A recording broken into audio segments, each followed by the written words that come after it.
Ini berdasarkan survei saya pribadi selama beberapa tahun, bukan beberapa bulan terakhir ya. Jadi problem yang saya identifikasi yang paling umum itu ada 8. Jadi kalau kita berbicara forex, problemnya yang paling dominan ada 8 hal ini. Nah, yang pertama, banyak sekali terjadi yang dinamakan dengan penipuan yang berhubungan dengan forex, scam. Kenapa penipuan itu bisa terjadi? Ya, karena ada hal yang tidak dipahami oleh masyarakat secara umum. Ya, itu yang pertama. Terus yang kedua, forex itu dipersepsi judi. Jadi banyak sekali orang yang mengatakan forex itu judi. Nah, sekarang nanti kita akan bicarakan ini satu persatu. Terus yang ketiga, problemnya itu adalah mereka berinvestasi. Ya, ekspektasinya bisa mendapatkan keuntungan dan keuntungan itu bisa diambil. Tapi faktanya justru uang itu malah tidak bisa ditarik. Ya, atau susah ditarik. Yang muncul lagi, jadi udah di persepsi penipu, bidangnya judi, duitnya juga susah ditarik. Kan konkret kan? Oke, yang keempat, mayoritas orang loss. Tidak ada yang profit di dunia trading. Ya, tapi faktanya trading ini sudah ada. Kalau di Indonesia legal standingnya itu dari 2004, tapi transaksi forex itu sudah ada dari tahun 80. Kalau dari tahun 80 sampai sekarang forex masih ada, artinya kan ada yang untung. Kalau tidak ada yang untung, memangnya orang mau investasi kan tidak. Oke. Yang kelima, resikonya terlalu besar. Ya, jadi banyak orang yang 100 juta habis, 200 juta habis, 1 miliar habis. Bahkan di ruangan ini ada yang habis juga, ya, nominalnya lumayan gede. Yang keenam itu, saya tertarik sih dengan trading forex. Jadi kemarin saya ketemu dengan salah seorang orang yang pernah ikut seminar di bidang ini. Tapi ketika mau memulai, ditawarinnya yang 100 juta, akhirnya mundur. Jadi bayar edukasinya sudah mahal, begitu start dia modalnya gede. Oke. Nah, yang ketujuh, banyak orang yang bingung mulainya dari mana. Ya, jadi kalau Anda lihat di konten YouTube ya, yang membahas seputar trading forex ini jumlah channelnya ribuan. Ya, ilmunya dari mana nggak tahu. Ya, Anda harus mulainya dari mana. Nah, ini kita juga akan bahas tadi. Nanti. Yang terakhir itu ketika memulai terlalu banyak informasi fundamental, teknikal, ya kan? Fundamentalnya pun ada yang kita sebut dengan sentimen, ada data ekonomi, ada berita, yang ujung-ujungnya. Teknikal pun banyak. Ya, teknikal itu ada klasik, ada modern. Kalau Anda buka yang namanya MetaTrader 4, yang bawaannya saja, yang defaultnya saja itu 60. Anda mau pakai yang mana? Ya, stres ujung-ujungnya. Akhirnya apa, nyerah. Nah, sekarang kita akan bahas ini satu persatu. Ya, scam alias penipuan. Kenapa scammer ini terjadi? Penipuan ini terjadi karena mayoritas masyarakat luas tidak tahu kalau trading forex itu ada aturan undang-undangnya. Ya, jadi saham itu ada undang-undangnya yang mengatur. Trading forex juga ada yang mengatur. Jadi undang-undangnya kalau saham itu Undang-Undang Nomor 8 tahun 95, ya, bursanya namanya Bursa Efek Indonesia, badan pengawasnya namanya Otoritas Jasa Keuangan. Itu jelas. Tapi kalau berhubungan dengan trading forex, undang-undangnya ini. Nah, ini saya lihatin secara langsung.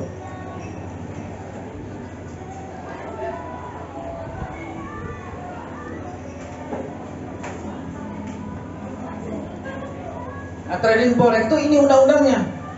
Ya, Undang-Undang Nomor 10 tahun 2011. Bursanya namanya Bursa Berjangka Jakarta. Badan pengawasnya namanya Badan Pengawas Perdagangan Berjangka dan Komoditi. Nah, karena orang tidak tahu dengan undang-undang ini, inilah yang dimanfaatkan oleh para scammer. Clear di sana ya? Jadi aturan pertama buat Anda yang mau berinvestasi apapun di sektor keuangan, lihat undang-undangnya apa dulu. Ya, kalau tidak ada undang-undangnya, ya saran saya pribadi, pikirkan 100 kali.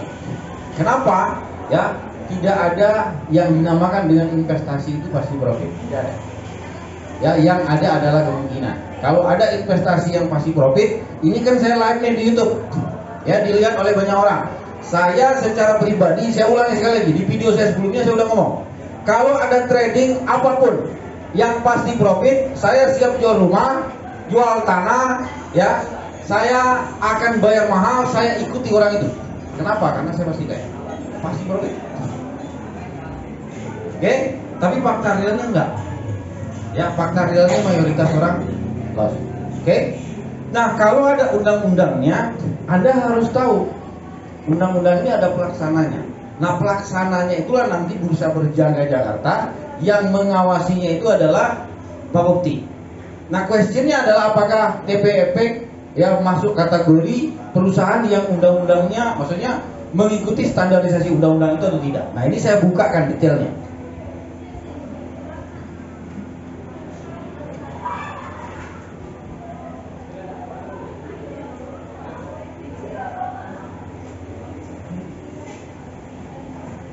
Oke, ini adalah website Bapepti. Ya, ini website negara. Jadi indikasi ya website itu milik negara atau bukan, gampang aja lihatnya. Ada kata-kata Go. Go itu kan government. Ya, di belakangnya ID Indonesia. Jadi di website ini Anda bisa kenali apakah perusahaan yang menawarkan Anda berinvestasi itu legal standingnya jelas atau tidak. Nah, sekarang coba kita buka. Nah, nanti Anda buka pelaku pasar ini, pilih pialang berjangka.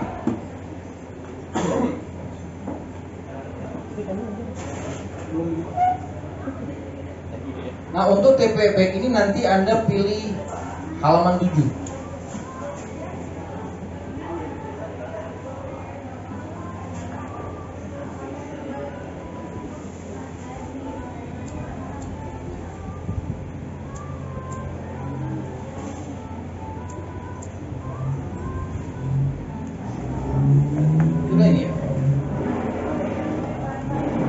Oke, ini adalah PT Trijaya Pratama Future. Nah, sekarang kita coba lihat detailingnya. Jadi PT Trijaya ini adalah perusahaan yang legal standingnya sudah dimulai dari tahun 2004. Jadi izinnya Bapepti 0407, ya nanti Anda bisa cek di Kemenkumham. Kalau sebuah perusahaan yang sudah ada dari 2004 sampai sekarang kan udah 18 tahun. Oke, kantor kita juga bukan ecek-ecek. Kantor kita ada di Syed Sudirman Center 3/4 itu, lantai 20. Itu kita yang punya. Oke, ini yang pertama. Jadi kalau Anda mau berinvestasi apapun ya di sektor keuangan, lihat legal standingnya. Kalau tidak ada, pikirkan 1000 kali. Bukan lagi 100 kali, 1000 kali. Ya, karena kalau Anda tidak mau mikir, ya siap-siap saja uangnya habis. Ya, atau dibawa lari. Oke, ini yang pertama. Itulah penyebab scam, penipuan itu terjadi.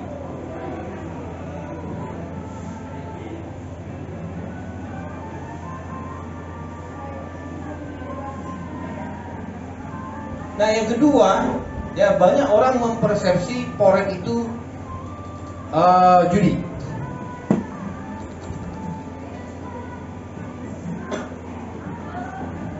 Setahu saya di Indonesia kan judi dilarang. Benar nggak? Lembaga yang menetapkan itu judi atau tidak biasanya itu adalah Majelis Ulama Indonesia. Setahu saya sampai sejauh ini ya belum ada statement kalau MUI mengatakan trading forex itu haram. Belum ada. Ya. Yang ada itu khilafiyah. Jadi kalau dalam bahasa Indonesia terjadi perbedaan pendapat. Tapi dikembalikan kepada kita ini. Ya, jadi kalau ada statement resmi dari MUI mengatakan ya forex itu haram, ya mungkin saya berhenti. Ya karena saya muslim. Ya.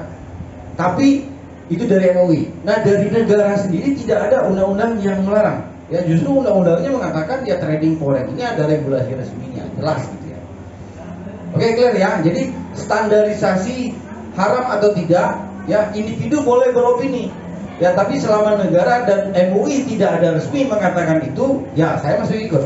Ya, tapi kalau ada statement resmi, ya saya juga akan tinggalin. Oke, ini case yang kedua. Jadi Anda melihat ini judi atau bukan dari sudut pandang individualnya, ya, dari sudut pandang statement resminya apa, ya. Nah, yang ketiga, dana susah ditarik. ada perusahaan, saya tidak mengatakan perusahaan resmi tidak ada yang seperti ini. Ada juga perusahaan yang resmi seperti ini.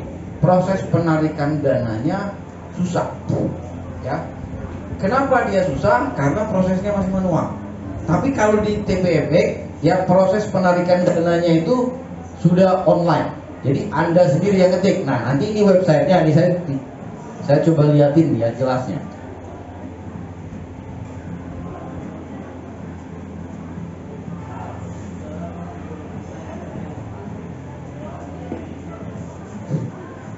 Jadi ini website kita. Nanti kalau Anda sudah jadi investor, Anda akan masuk ke client area. Nah, di client area itu ada yang dinamakan dengan menu dana. Jadi Anda tinggal ketik, pilih menunya, Anda tinggal pilih penarikan.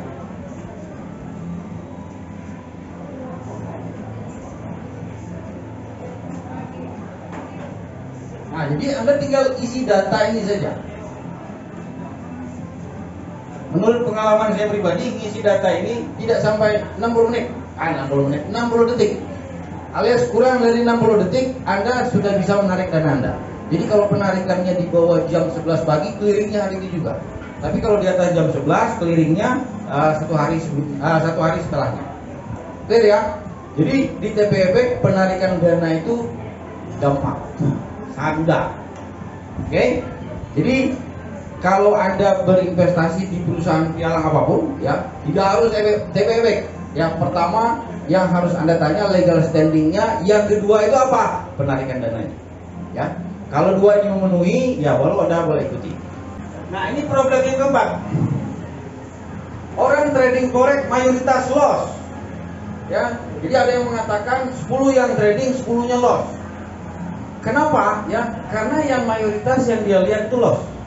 Dia tidak pernah melihat ada orang profit. Sekarang saya buka namanya MQL5, Meta Quant Language, yang membuat MetaTrader 4 dan 5. Oke, ini saya liatin jelas-jelas ya ke Anda ya.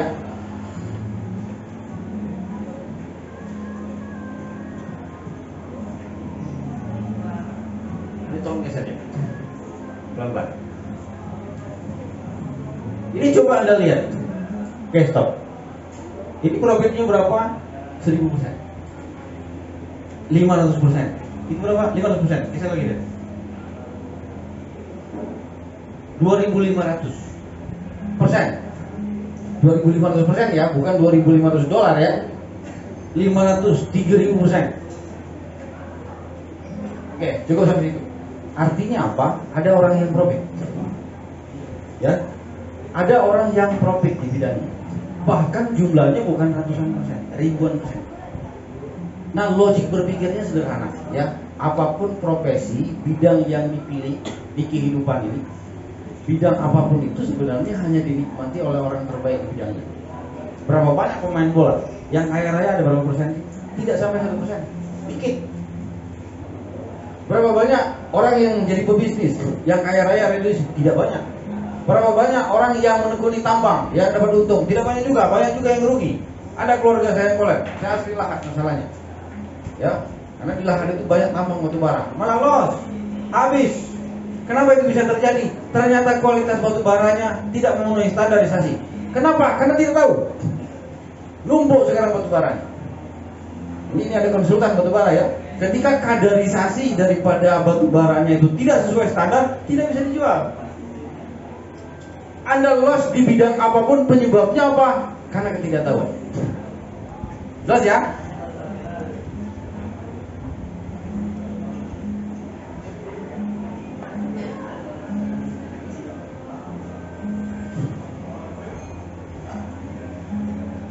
Oke, yang kelima, risiko trading forex itu terlalu besar. Kenapa risiko trading forex itu terlalu besar? Ya, risiko trading forex terlalu besar itu penyebab utamanya itu ada 3. Penyebab utamanya ada 3. Yang pertama, karena ketidaktahuan. Ketika dia tidak tahu, ya tradingnya pasti overtrade. Kalau tidak 1 lot, 2 lot, 3 lot, ya ada teman saya mengatakan transaksinya itu seperti jemuran. Tahu nggak jemuran? Berjajar. Ya, jadi ketika transaksinya berlawanan arah, yang terjadi apa? Duitnya habis. Oke, penyebab pertama karena ketidaktahuan, yang kedua overtrade, yang ketiga, ya, dia tidak menggunakan stop loss atau yang dinamakan dengan hold posisi. Jadi open sekarang, ya kadang-kadang didiamin. Penyebab orang loss 3 itu saja. Tidak tahu, tidak mengerti, ya itu yang dinamakan dengan kebodohan. Bidang apapun di kehidupan ini ketika Anda bodoh, ya Anda tidak paham, ujung-ujungnya Anda kalah, Anda habis, ya Anda akan jadi pejuta. Itu sudah pasti. Sama dengan trading, case-nya juga begitu. Oke, penyebab yang kedua overtrade. Terlalu banyak transaksinya. Yang modal 1 juta, kalau Anda transaksinya 10 lot, amsyong. Ya, habis duitnya cepat. Yang ketiga, hold posisi, ya. Jadi transaksi 10 lot tidak menggunakan cut loss, disimpan lagi, waduh selesai itu cash flow. Nah sekarang bagaimana caranya supaya trading forex ini risikonya tidak terlalu besar? Pertama, ya, risiko itu tidak menjadi terlalu besar kalau Anda paham. Oke, belajar nyetir mobil kalau tanpa pengetahuan risikonya besar. Anda meraba-raba, tapi ketika ada yang mengajarkan kepada Anda bagaimana cara memulai benar, risiko bisa diminimalisir kan? Ada nggak risikonya? Ada risiko nabrak segala macam. Tapi kalau orang bimbing, oke, Anda belajar nyetir mobil di awal ini mana? Lapangan dulu, ya kan? Ada nggak risikonya? Sekalipun Anda ngebut nggak apa-apa, itu aman. Oke, yang kedua di jalan sepi dulu. Yang ketiga, ya jalannya lebar, ya.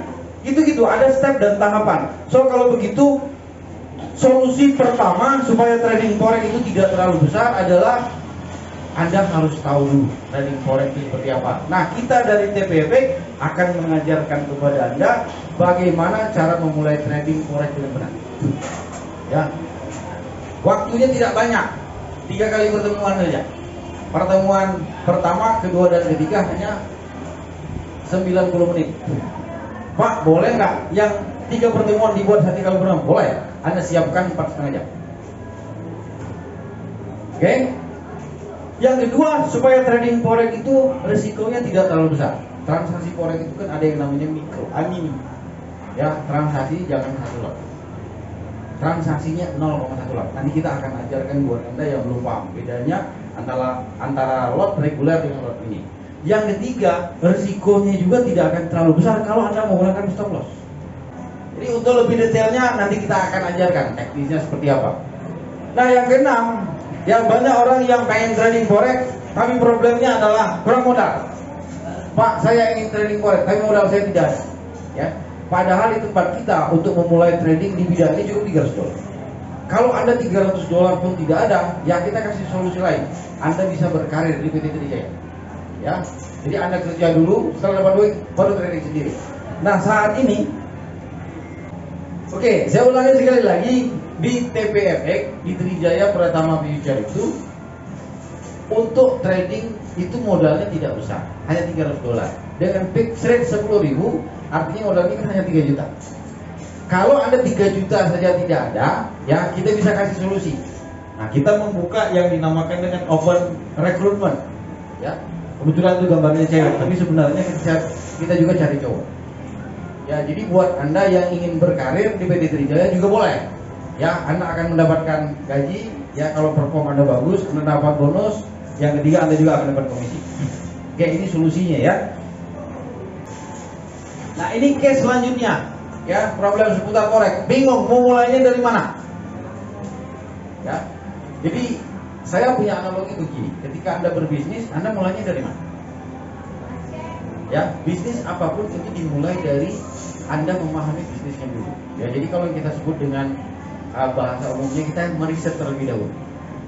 Ya, jadi meriset, menganalisa daya beli masyarakat, modal kita berapa, produknya paling oke, lokasinya di mana, itu kan riset. Nah, kalau di trading juga sama case-nya. Ya, bagaimana cara memulai trading? Ini kembali lagi sebenarnya ke edukasi. Nah yang terakhir, terlalu banyak informasi yang harus dipahami. Ya Anda tidak usah bingung-bingung. Ya di TPFX itu akan memberikan kepada Anda signal trading. Ya signal trading itu nggak perlu belajar. Ya apa yang dimaksud dengan signal trading? kita sudah mereferensikan kepada Anda kapan waktu bertransaksi, di harga berapa Anda bertransaksi, target untungnya berapa, batas risikonya berapa. Jadi buat orang yang waktunya hanya bisa trading 2 menit per hari, itu pun bisa. Oke, jadi ini beberapa problem seputar trading forex. Nah, buat Anda yang ingin memulai trading forex dengan benar, yang kita tawarkan pertama kali itu apa? Edukasi. Edukasi sekali pertemuan cukup 1,5 jam. Oke, 3 kali pertemuan totalnya 4,5 jam. Baik ya? Sampai sejauh ini ada pertanyaan kira-kira? Ya. Pertanyaan pertama, ketika dananya ditarik, apakah ada pemotongan dari TFX? Tidak ada sama sekali. Jadi pada saat Anda untung 100 juta, Anda tarik semua 100 juta, tidak ada potongan serupiah pun. Oke, mungkin saya batasi itu saja karena ini kontennya masuk YouTube. Nah, untuk materinya saya akan bahas setelah ini. Terutama buat Masnya dengan banyak. Apa sih forex? Ya, oke.